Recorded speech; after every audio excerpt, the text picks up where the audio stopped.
And now, you're tuned in to RBLR, the home of Tampa Bay's Reveler Sports. Ahoy, mateys. Welcome to RBLR Sports with the RBLR Bucs crew, the ultimate podcast for those who dare to sail with the champions of the sea.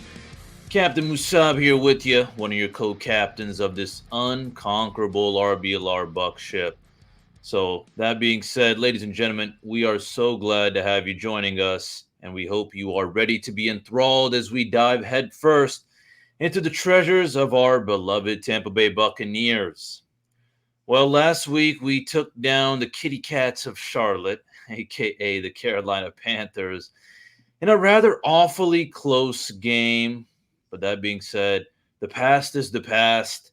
And this week we got another divisional rival going on. We're going to their house, and it's against the current division leaders right now, the Atlanta Falcons. So, big weekend coming up. Grab your pirate hat, your favorite RBLR gear, and throw on, your favorite jersey as well. All right. I'm only going to be one of your trusty navigators tonight, though, steering us through the stormy, murky waters of all things Tampa Bay Buccaneers. I got the master tactician of this ship. He is a strategist and also the co-captain. He is Carter Brantley, or shall I say, Captain Carter. How are you doing? I'm good, man. How are you, Musab? How are we feeling this week? Oh, man, you know what? Outside of football, I'm doing all right, enjoying this cool weather. But with football, first, it was a tough week for fantasy football, at least for me. I don't even know where I currently rank in our league we are in together as well, Carter, but I think I'm actually up there. Um, and then when it comes to actual watching our team, the Buccaneers, hey, I'm happy with the win, but as I was sitting outside in my backyard yesterday, looking out, watching the squirrels, I was thinking, surely it was a win, but it was against one of the worst teams in the league, or maybe the worst team in the league. But enough about me, Carter. What's going on with you, man? Oh, nothing much, man. Just same old, same old. Hoping hoping the Bucks can continue their winning ways, despite the fact that it was a very uneven, we'll say, performance against the Panthers. They took the victory 21-18 at home. It was an ugly game, both weather-wise, aesthetically, statistically, any way you want to slice it. It was tough to watch. So I don't know. It was kind of an interesting victory, and we'll get right into it. We'll start on the offensive side of the ball. Obviously, as I mentioned, it was a if you weren't outside Sunday afternoon, it was raining kind of hard, specifically during that game. And I was across the street, kind of across the street at the World of Beer near the airport. So I had a pretty clear view of the stadium from we were sitting outside, and good gracious, it did not look like a lot of fun to be outside at Raymond James on Sunday. So all that being said, the offense looked a little bit sloppy. Baker didn't play his best. He had a turnover, and it wasn't a very clean game. He had a sub 50% completion percentage. How worried are you about this? Because otherwise, Baker's been relatively solid in those categories, like completion percentage and keeping the turnovers low. So are you worried about that moving forward, or maybe you're just like, hey, playing in the rain sucks, no matter which way you slice it. So kind of put this one away. A win's a win. Yeah, for me, first of all, yeah, it was definitely ugly. I was tuned in watching the game, and they were kind of get some bits of the people in the sections, and Yeah, no didn't one look really looked happy. Even right. after we got a touchdown, I still saw some frowns from our Buccaneers fans. Mhm. Not because we were losing, just because it's just crappy. Especially it's the Bucs. It's raining. You're going against the Panthers, so on one hand, you're thinking, okay, maybe we should run over them, but you're also not running them over. So that's also a little bad. You're like, whoa, could they actually win? But for me, Carter, this kind of seemed like not surprising to me, kind of like I don't want to call it a typical Baker Mayfield game, but kind of was like that. It's not the first time we've kind of seen something like this where you have some shining bright spots like that, Mike Evans touchdown, and then kind of have those poor decisions made by him, like that interception. I don't know. That just threw me off big time. He just kind of chucked it in the air. It kind of looked like a basketball jump ball. I don't know. Maybe he was expecting Mike Evans to use his height and just snatch it or something. But I don't know. It was kind of embarrassing. But overall, offense, yeah, I mean, that's what we saw from Baker. Offensive line still kind of sucks. Honestly, we're weak. We got a banged up Wirfs. I see some improvements, but then I also don't see much improvement. This is definitely something we need to think about when it comes to the draft. Yeah, I'd rather draft someone like an offensive line than a prospect QB, but we'll talk about that later. And then I guess what I also did kind of like to see is I feel like Rachaad White is developing, which was decent, but I feel like we've kind of found him to be more of a pass catching back than someone who can just run it up the gut. So our offense kind of showed what we are used to seeing, and then we kind of saw a couple other things, but in the end, all hail Mike Evans. Absolutely. Yeah, no disagreements there. Evans has been one of the best receivers in the NFL for his whole career, and he's just kind of continuing that trend as he enters a free agent year. And I love that you mentioned Rachaad White because, this was not like an overwhelmingly great performance, but he was efficient. He ran for over 80 yards. He had a decent enough game to kind of warrant maybe taking a step back on the Rachaad White hate train, because I know that's a bit of a popular thing to do, especially this season with the Bucs struggles, or continued struggles rather, running the football. So it was nice to see him, put some things together. He had over 4 yards a carry, which for the Bucs is like, whoa, holy crap, this guy's an all pro, next Barry Sanders almost. But it was definitely still sloppy, like you said. Not a lot of happy faces in the Bucs And I crowd. mean, may I ask, Carter? I mean, what's going on with Godwin? I don't know. I mean, as you know, or as anyone knows, we saw nothing from him other than like a 19-yard rush total. Right. No receptions. I feel like this guy's kind of a ghost or something. I don't know if it's just something, maybe if he's kind of, him and Baker don't really have that chemistry like Baker and Evans do. I don't know, but I feel like that's something that I was a little disappointed in seeing, especially against a crappy team. While there were some highs, there were some lows, and that's one of my, I think, biggest lows that I forgot to mention earlier. No, absolutely. I think it's an incredibly valid point and something that kind of needs to be thought about moving forward, because this offense is mercurial at best. It can be a bit up and down, and Chris Godwin's kind of one of those solid contributors. So not including him in the offense is kind of weird. But I think I think it was Greg Allman who did a breakdown of like Baker's targets of other receivers not named Mike Evans versus Baker's, targeting Mike Evans. Like Evans had 7 catches, over 150 yards, just an insane performance. And everyone else, it was like nothing, not a zilch. Yeah. So that might not have even necessarily been a Chris Godwin issue isolated. I think it had more to do with Baker just not feeling comfortable for whatever reason targeting anyone else other than Evans. It's kind of a weird thing because, like we've been saying, Chris Godwin, obviously a very, very solid receiver in the NFL. So to not target him, to not include him in the offense is very strange. I'm with you. So yeah, I don't know what to make of it. Hopefully it was just an aberration, kind of just a weird little, detour in a strange rainy game. Hopefully Baker can kind of get back on track and include Chris Godwin more in the offense, because this offense operates at its best when Godwin is included. But moving to the defensive side of the ball, because giving up 18 points isn't bad, but it's also, it wasn't necessarily one of those performances that you thought, oh yeah, they really dominated a really crappy offense that the Panthers have, because make no qualms about it, the Panthers have one of the worst offenses in football right now. Bryce Young consistently across the board is unfortunately one of the worst rated quarterbacks in football. It's not necessarily all on him, but that's just how it's played out. So I was a bit underwhelmed by the defense. They looked kind of meh. I think that's the best way to put it. Levante David and Devin White were out. David is apparently practicing a little bit. He's a limited participant. I haven't heard anything on White. So are you concerned about this defense until those two guys can come back? Yes, I am. Just because it was meh, and this was against the worst offense we've seen. I mean, Bryce Young wasn't able to make anything happen, and in the end, I mean, they still kind of kept it close, which is a little interesting for sure. Um, yeah, I'm definitely worried just because this was like the battle of a crappy offense versus an extra crappy defense with all of our injuries going on. We got, I mean, big players like Levante David are out, even with Carlton David or not, Jamel Dean out. It's a whole domino effect.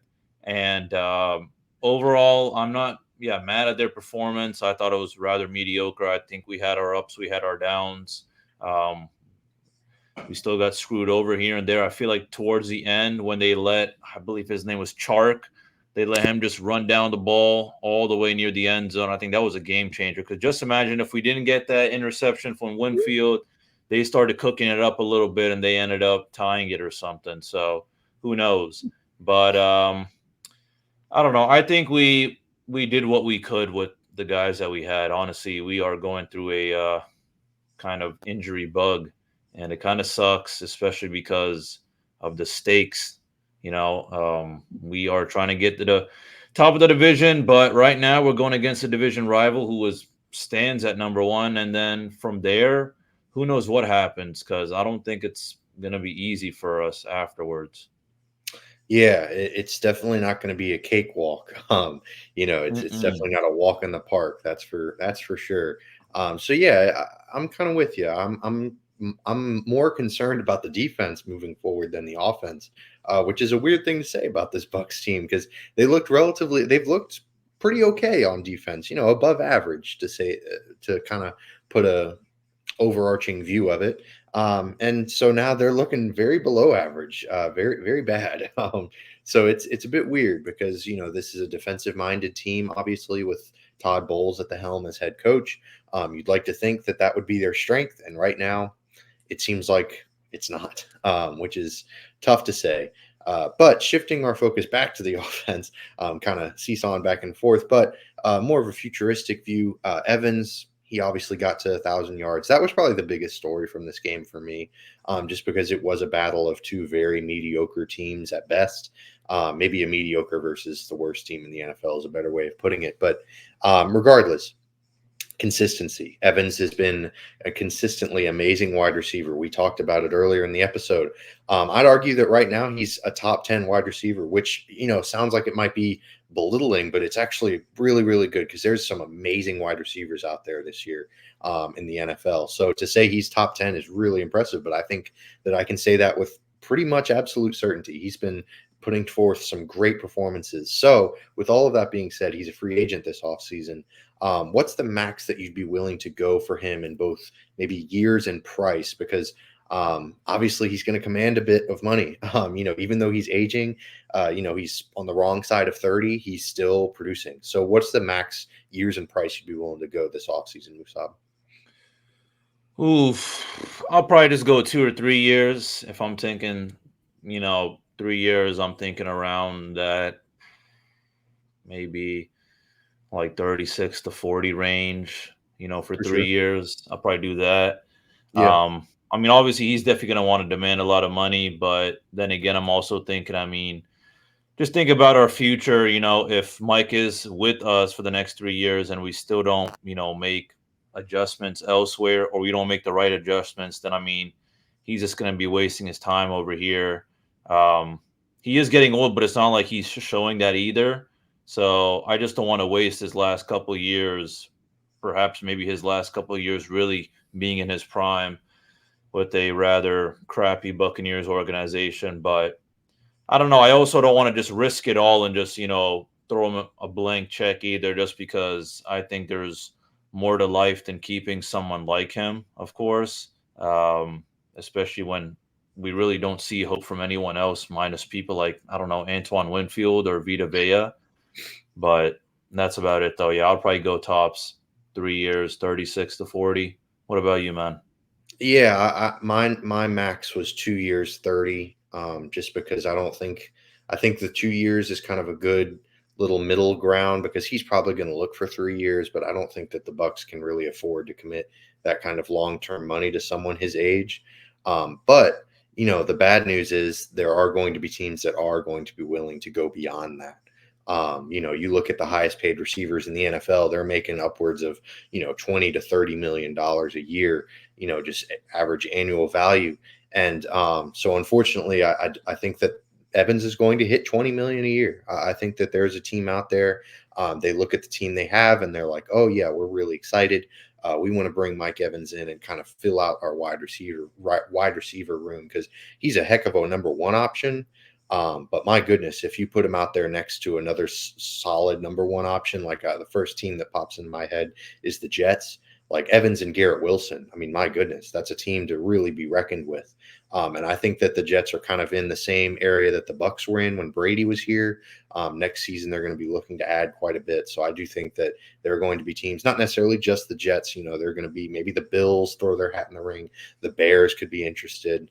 The Commanders have a crap ton of cap space this offseason. So I don't know. There are a lot of teams that I think are going to be willing to kind of overpay for a short period of time and then maybe eat his salary as the years move forward. So unfortunately, I don't see how realistic it is to bring Evans back. I don't think it's going to be realistic. I think that's the thing that I'm thinking about. I mean, I think, there's definitely going to be other people out there throwing out more money than us.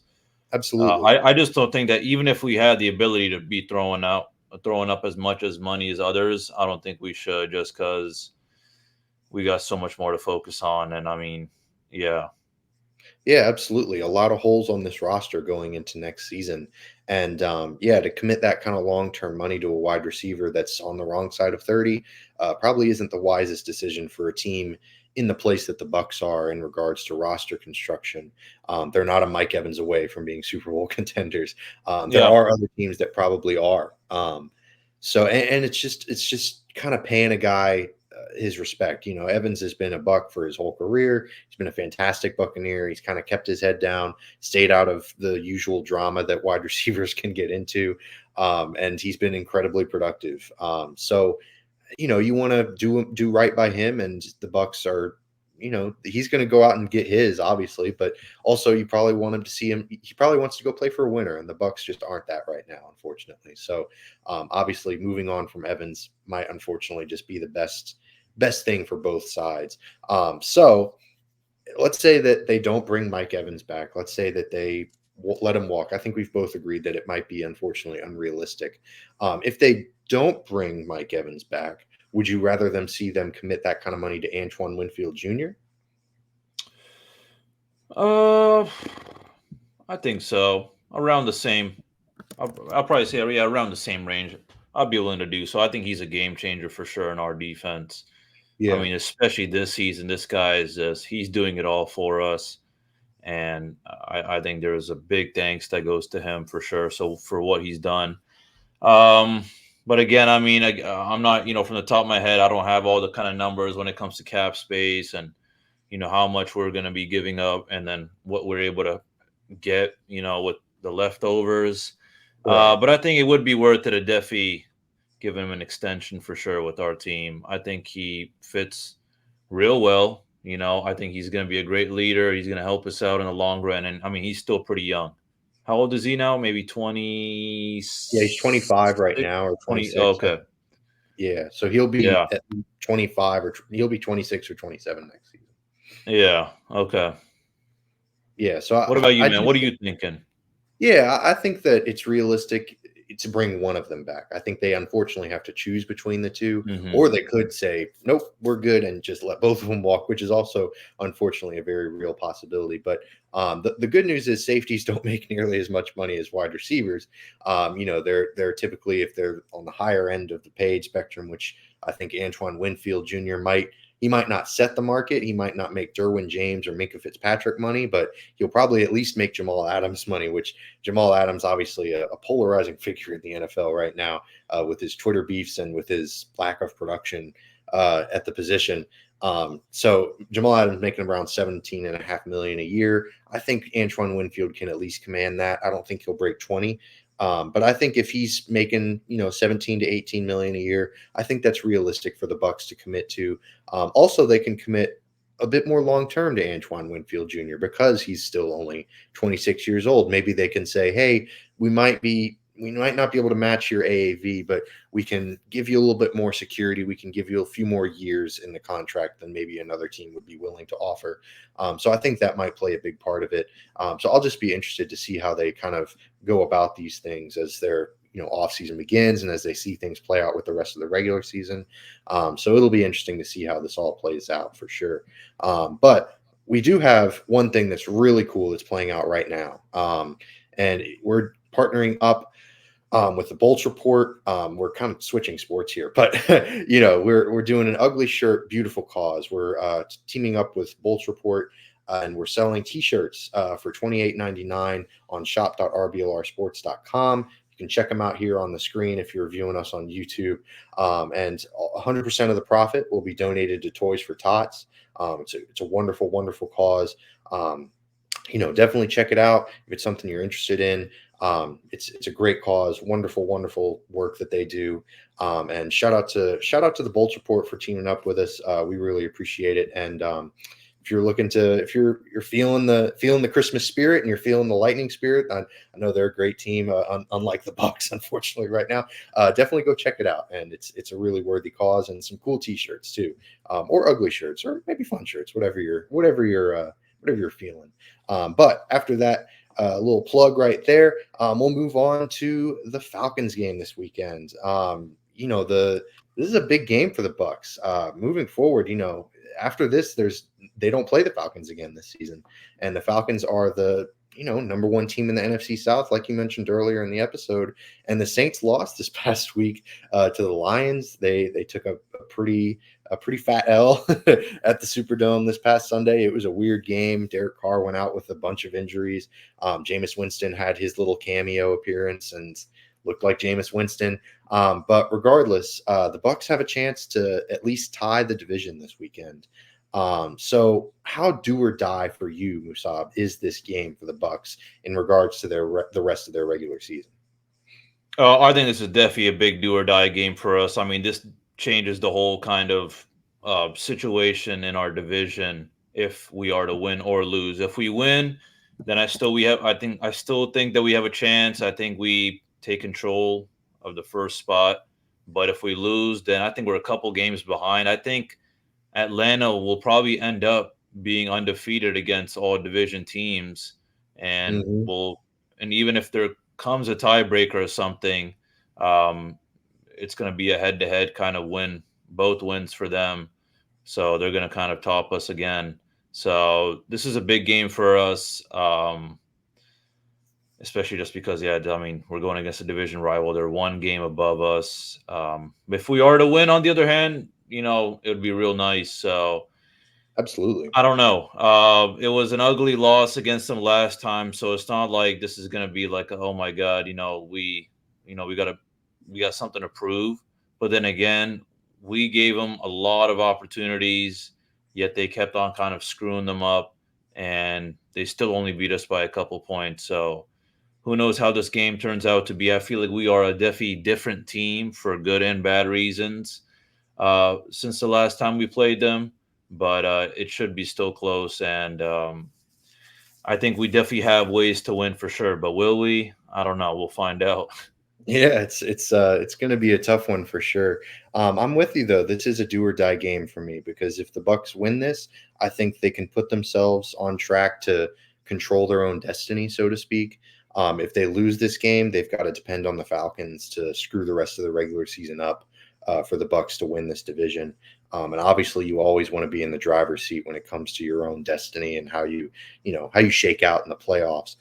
So yeah, for me, if the Bucs win this game, there's a chance they could win this dang division. It'd be real possible. But if they lose this game, the chances right down the toilet. I don't think they win the division. It'd be tough to overcome a loss like this, especially after, like you mentioned, that really ugly loss against them in previous weeks earlier in the season at Raymond James Stadium. They had the Falcons had the 3 turnovers in the red zone, and the Bucs still couldn't capitalize and take advantage. They let the Falcons win on a game-winning kick by Young Hoku, it was not a fun game to watch in regards to just quality of football and the fact that the Bucs screwed it all up. So bouncing it back to you, Musab, how plausible is it for the Bucs to win the division if they do lose this game? Like if they win this game, we'll deal with that when the ship comes. But if they lose this game, are they done in your eyes, or do you still think, oh well, there's still a chance? Give them some time. It's the NFC South. The NFC South is horrible. How are you feeling about it? No, I think we lose. I think we're done for sure. I think this is where we kind of start. This is where I'm definitely going to be taking kind of different approach and start thinking about, okay, what's our future looking like? Hopefully Absolutely. we don't get murdered by the next couple teams like the Packers or the Jaguars. But we'll see how that goes. But if we lose, yeah, I mean it's going to be a real kind of bite in the butt for sure. I don't really know what else to say. It's definitely a possibility, but if we lose, there's absolutely no chance that we find a way to kind of get at the top of our division unless Falcons kind of crap the bed. I don't want to get. I don't want to. I mean, you mentioned already. I don't want to depend on another team to do really really bad just for us to make it.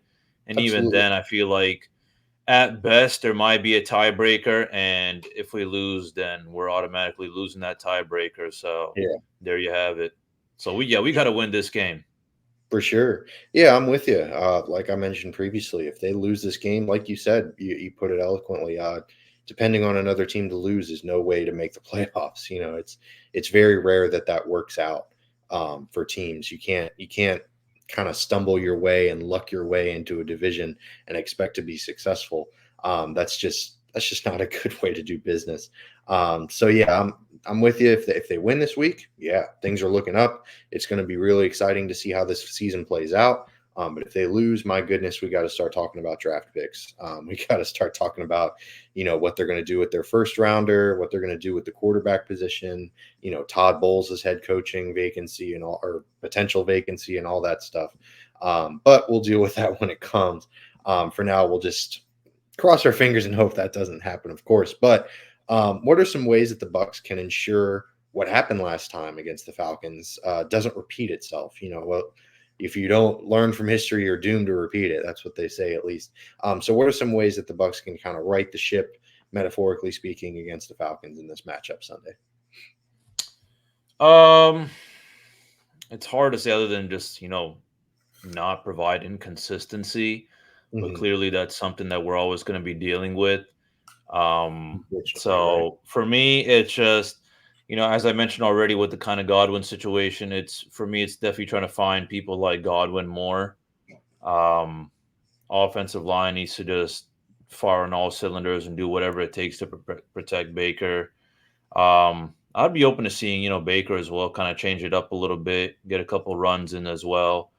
Um, from last time, I think that we definitely figured out Rashad White and what he's capable of doing. I think we'll definitely depend on him for more pass catching abilities than running. But I mean, he still has some really good runs with us as well against the Panthers. But hey, that's the Panthers. On the defensive side, this is where it kind of gets a little bit icky just because of our injuries and all. It's just hoping we don't get burnt, and we got to rattle Desmond Ritter big time. We can't be giving him extra moments to, find his guys like Pitts or Drake London. So those are the big things for defense is just to play smart, really more than anything. I'm counting on Antoine Winfield to make some big plays, but I'm also hoping our DBs, people like Carlton Davis, don't get burnt. Guarding someone like Drake London, for example, and then they get the ball down the field, they rack up a couple points. It's going to be a back and forth one for sure, is what I'm thinking. But yeah, what about you, Yeah. man? Yeah, I mean, I think that, like you mentioned, getting Chris Godwin involved in the offense, which there was some recent news. Chris Godwin's wife took to Instagram to kind of, uh, we'll just say, disagree with Todd Bowles' comments recently because Bowles had kind of explained away Chris Godwin's lack of targeting or lack of targets due to an injury issue, and his wife just had some words to say about that. So she kind of accused the head coach of lying, which we'll see. But anyways, I thought that was kind of interesting. I saw that pop up. That just recently happened, and yeah, I think getting him involved is going to be huge. So I think that's probably the biggest thing they can do moving forward from last game. I think that Rashad, like you mentioned, Rashad White is a huge part of this because he's a very different player than I think he was when they took on the Falcons in that first matchup. And I think for the better. There's some like the defense has regressed quite a bit since that first matchup, but Rashad White has definitely progressed. He's on the up and up, so that's been really encouraging to see. So I think getting him involved quite a bit is going to be a lot of fun to see, and it's going to be important for them to beat the Falcons. Also, just taking advantage of the Falcons' mistakes. Desmond Ridder, he's a young second-year quarterback whose footing on this team is very uneasy. They seem to lack – I don't know what Arthur Smith has on Kyle Pitts and Bijan Robinson, but he seems to hate getting his elite targets involved in the offense. I don't know what that's about. I don't know if they insulted his wife or kids or something. I don't know what happened there, but that's weird. So I feel like the Bucs just need to take advantage of those kind of things because Falcons are a really sloppy team. So if the Bucs can take advantage of that, I think that they can bounce back from their loss against the Falcons in that first time. So moving on from that, in a more specific area, who are some key matchups that you're looking at? Because in my mind, I think there's some really intriguing things that could go on here because, Jesse Bates, the safety for the Falcons, is having an amazing season. Like he's really the only guy in the NFC that can really rival Antoine Winfield as far as safety production. And then AJ Terrell, he's had some trouble against Evans in the past. So I would love to see how those guys, Evans and Godwin versus Bates and Terrell, the Falcons secondary, I'd love to see how that matches up. But are there any other matchups that you were thinking of when you looked at this game? Yeah, I mean, first of all, looking at their wide receivers, specifically people like or tight end, including Kyle Pitts and Drake London, and how does our secondary, end up covering them? And hopefully, we don't have too many holes available for Desmond Ridder to find his guys. Along with that, I'm just looking at their RB unit versus our Bucs front seven. I mean, I think our D line, we're young, but I do have a lot of high hopes for people like Kancey and Yaya Diaby. And I also want to see, what the rest of our guys, have it in them, along these guys who are stepping up. People like, for example, J.J. Russell, Servassier Dennis. I want to see what they're capable of doing. But I'll tell you what, another interesting matchup I'm looking forward to. This involves more of our defense just because it's clear that we just need to change our kind of offensive approaches. Things like, instead of doing like a 2nd and 19 and then running it, why don't we, or even on a 3rd and 13, we're running the ball. Why don't we do something maybe a little bit different and actually try to find our guys so we can actually get a first down? That's something I just saw from the Panthers game. But one big thing I'm looking at is Todd Bowles' defense versus giving up another 3rd and long. I've seen it too many damn times, Carter, throughout this whole season, is giving up the 3rd and longs, and it costs us. Sometimes it's not really that surprising when you're going against the Eagles, but, you're going against a crappy Panthers offense. Clearly nothing's really working for them. And then out of nowhere, they get these really crucial, down the field drives, and then they end up scoring for whatever reason. So that's the thing that just really bugs me is screwing up our 3rd and long kind of defensive plays. They always end up kind of getting down the field. And I've mentioned this so many times in the past. Our defense is just going to keep on getting exhausted, and then our offense is maybe a little too well rested. Maybe that's what our issue is our offense is just they're cold again. They got to warm up a little bit. If they actually want to make something happen. So those are my matchups. Yeah, I love that you brought up the 3rd down conversion. Like I guess the key matchup would be the Bucs versus 3rd down, which that's fair. That's completely fair. The Bucs defensively allow, they're in the bottom 5 in regards to 3rd down defense. Just giving up one of the highest percentage rates. They're allowing a lot of teams to convert. It's ugly, and like you said, it seems like it happens more often than not in those 3rd and long conversion situations when you're like, oh man, 3rd and 12, shoot, they gotta do a lot of things right to get this done, and then all those things get done right, or maybe in the Bucs, in the Bucs situation, all those things get done wrong, and they end up converting. So One it's thing, yeah. On one hand, you got your pop can, you got your popcorn and beer in your hand. You're like, oh, great, 3rd and 14, and then right, next second, you blink your eyes, and boom, Zion McCollum's burnt by like a right. third string, Oh like a man, third string wide receiver, like 5'7" from like some random JUCO in Mexico, and you're like, what the heck? yeah, yeah, yeah. You're having to watch D Delaney get burnt to a crisp by DJ Chark Jr. or whatever. Yeah. Yeah, I mean it's tough to watch. It's I don't know what to make of the Bucs' defensive struggles on third down. It seems to be, and I feel like this isn't anything new. I feel like this has been something that's percolated for years now. I don't know what it is. Maybe it's a Todd Bowles thing. Maybe it's a scheme thing. Maybe it's just pure luck. Maybe it's just randomness. But yeah, for the past few years, it just seems like the Bucs have just had trouble getting off the field, which has kind of contributed to a lot of other problems. So yeah, We've had issues on both ends. oh for sure, for On, sure. on one hand, you're on one hand you're throwing it to Devin Tompkins, Yeah, who's exactly. guarded by three guys. And then on the other hand, you got people like D. Delaney, Zion McCollum, and Ryan Neal being burnt by, the third best wide receiver, or, third string wide receiver on another team. So, Right. um, yeah, it's just something. I don't know. I mean, like people say, it's a Bucks life. These Yeah. inconsistencies shouldn't be any more surprising to you more than me. Right. But no, Yeah, it's tough. Yeah, I mean, when you got a guy like Chuba Hubbard running for over 100 yards, no disrespect to Hubbard, but it's just yeah, it's tough. The Panthers aren't a super talented team, and yet they managed to make it close. They're 1-11, or they were 1-10 for a reason, and yet the Bucs defense kind of let them hang in there. Yeah, I mean, it was tough to watch for sure, and it's been a trend. It's not just like a few random games or anything. It's become a trend, and hopefully it's a trend that they'll buck this weekend. But before we get into predictions or anything like that, I do want to fire some over unders at you. absolutely. Mike Evans has been on fire recently. He's been racking up receiving yards left and right. So normally I try to hover around the 60 or 65 or whatever. But right now I'm going to go 70 and a half receiving yards. Mike Evans over or under? I'm going over for sure. This Over. is a Okay. big game for him. I think we all know what he's capable of doing. Big game for him last time, and we're going to be counting on him again for sure. So he's definitely going to hit the over on that. Well, what about you? Okay. What do you think?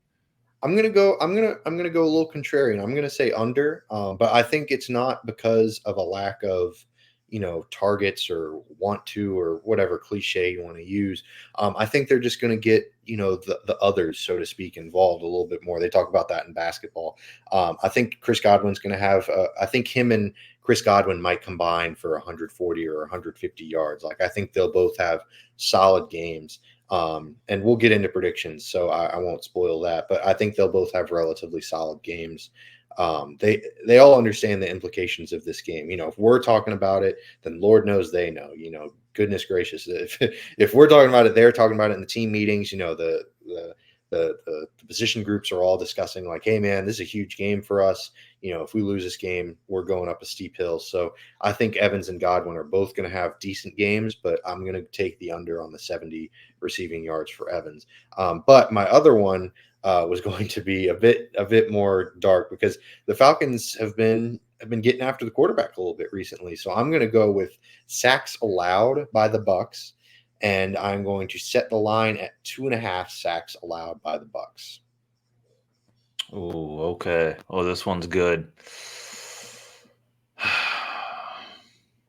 No, I'm gonna go under. Ooh, under. Okay, okay, I that's a think good I one. think they'll get it. Yeah, I think they'll get maybe two max. They'll probably get two, but I think we'll find a way to stop them from getting three.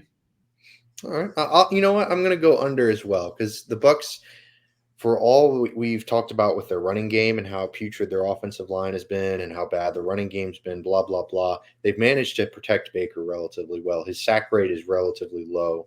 especially amongst quarterbacks. And, I think Wirfs is a bit banged up, so that gives me a bit of a pause. It might make me reconsider, and it might make us both eat our words. They might end up giving up 5 sacks this Sunday. Who knows? But if I had to choose, I think I'm going to go under on the sacks allowed for 2.5. Like you mentioned, I do think they get a couple. I think they get at least 2, or I think I think Baker will also find some ways to get away from getting sacked as well. It's one thing for if we had sure. Kyle Trask, Right. that quarterback, then I think the over is. I mean, I would put over 4.5. Whew, Would be my yeah. starting question. Yeah, but Right. no, I think he'll get away with it. I think we definitely got something cooking. I would assume because this is a really big game for us, just in a kind of division lens, overall playoff lens. And even if you got to think about our future, where are we exactly? The way I see it, we're like low mid tier. So do we kind of just want to just tank it and, trying to get some good drafts, or do we want to show the league that, hey, we are that random team you're going to, knock us out of in the first round of the playoffs? Because Yeah. that's where we are. And that's what we can do best this season. Absolutely, yeah, and I think it's a winnable game. I think is the most important thing. So yeah, I think that's not only is it big, it's also winnable. It's not like you're playing the Eagles or the 49ers or anything like that. It's very much within reach. So yeah, I think that the Bucs are aware of it, and I think that they'll hopefully rise to the occasion. Which brings us to predictions. It's going to be a close game. I'm really excited to watch it, and I'm really interested. I'm really intrigued to see how it all plays out because these are both relatively evenly matched teams, I think. But I'm still going to take the Bucs. I think they pull out a victory. I think it's going to be similar to the last time. I think it's going to be relatively low scoring, and I'm going to take 21-17 Bucs. That's going to be my final. So what you got, Musab? Well, Carter, I hate to say this, but Oh, something tells me that it just won't be enough. I do think that Godwin and Evans have a chance to ball out together, but if I had to do an over under on both of them combined, I would probably go actually under 140 for some reason. really? Um, Okay. I think our defense has their kind of slip and falls, being that we already have a couple banged up guys. I feel that the Falcons, although won't run us over, but they'll find some ways to cook here and there. And I mean, I think that battle between third and long and Todd Bowles' defense will probably be the bloodiest of them all. So It's for going to be that the Bucs' reason, eyes. yeah, for that reason, I'm going 2016 Falcons. I just think that again, Falcons find a way to get the win. Um, I hope the Bucs prove me wrong for sure, but I don't know. There's just something that tells me that it's just not going to be our game this time, like Yeah, it and was I last wouldn't. time as well. Right. And I wouldn't be surprised to see that play out. I think we both basically had inverted scores, but they're only separated by 4 points each. So we both clearly think it's going to be a close game. So it could go either way. I wouldn't be surprised to see what you said have happen play out. So I don't know. We'll just have to see. But we're coming to the end of our episode. Hopefully, we're tuning back in next week with a Bucs victory. We're talking about, oh man, what has to go right for them to win the division? Who are the Falcons playing? Yada yada yada. But man, if they lose, it could be a pretty dark episode. We could be talking about draft prospects, head coach positions. Who's a good coaching, candidate. It could get ugly real quick. But hopefully that's not the case. Hopefully we're talking about a Bucs victory. We'll just have to wait and see, I guess. But we really appreciate y'all tuning in. If you liked what you heard, definitely hit that like and subscribe button wherever you're tuning in from.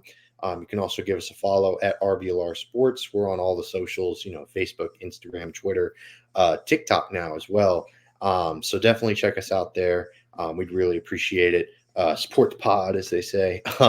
But until next time, hopefully we're giving you a Bucs victory. But as always, go Bucs. Go Bucs.